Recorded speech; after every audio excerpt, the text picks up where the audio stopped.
ये सबुठु बड़ दुख कथा ओडिशा से माने भूली जाउचंती ये ओडिशार नेता लीडर जहा कहबे जगन्नाथ ये जगन्नाथ देश ओडिशा ये लोक कौठे जाइकरी ता का आगरे प्रणिपात करिकरी छिड़ा हबन एमाने कहवा पूर्वर निजे चिंता करने कथा जे 24 वर्ष भितर आलू मिशन जो कौन करते कोल्ड स्टोरेज थिला जेते शीतल भंडार ओडिशा सारा थिला ताको बंद करदेले अथवा ताको बिक्री करदेले। गोटे एग्जांपल गोटे दउची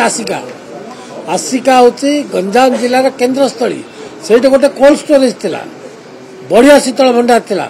ताको बंद करदेले तापर ताको लीज रे कि कौन देइचंती एबे पर्यंत तार तथ्य आमे पाउनु एणु ये आलू मिशन उपरे किछि कलेनी आलू किमिति उत्पादन हबो कृषक माने को पचारलेनी चाषी माने को पचारलेनी प्रोत्साहन देलेनी कोल्ड स्टोरेज बंद करदेले तांकर कौन नैतिक अधिकार अछि आपण माने कहंतु जे माने पचारिबे आलू उपरे। वर्तमान आम सरकार मोहन माझीकर सरकार आलू जतले ममता दीदी नहीं करदेले आमे तांकु पचारिबु आमे उत्तर प्रदेश रो पंजाब रो बतन आलू आनिबु आम ओडिशार लोकंक पाई ओडिशार लोकंकु दबु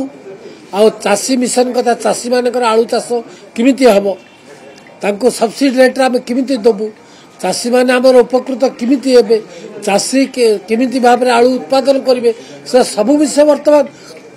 हमर मोहन माझीकर सरकार करूचंती। द्वितीय वर्तमान सबुटे कोल्ड स्टोरेज आरंभ होची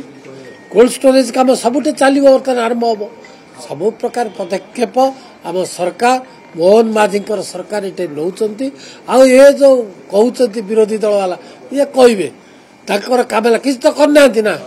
निजको बंचाइबा पे कौन तो कहबे कहउचंती आ कौन करा जीवो।